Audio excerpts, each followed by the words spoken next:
Praise the Lord. பரங்கிப்பேட்டையிலிருந்து பரமனின் வார்த்தை இன்று உங்களோடு. எபேசியர் 5ஆம் அதிகாரம் 28ஆம் வசனம் சொல்கிறது, அப்படியே புருஷர்களும் தங்கள் மனைவிகளை தங்கள் சொந்த சரீரங்களாக பாவித்து அவர்களில் அன்பு கூற வேண்டும். தன் மனைவியை அன்பு கூறுகிறவன் தன்னில் தானே அன்பு கூறுகிறான்.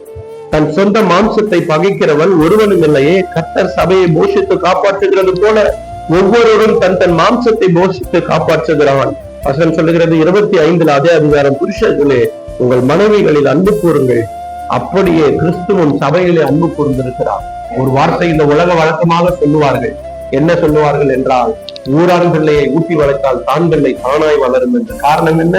மனைவியானவள் கர்ப்ப காலத்திலே வயிற்றில் வளர்கிற பிள்ளை தானாய் வளர வேண்டும் என்றால் அந்த பிள்ளையை மனைவிக்கு நல்ல ஊட்டி நல்ல கொடுத்து கொடுத்து கொடுத்து அவள் சாப்பிட நாம் பார்த்தால் வயிற்றில் இருக்கிற பிள்ளை தானாய் வளருமா?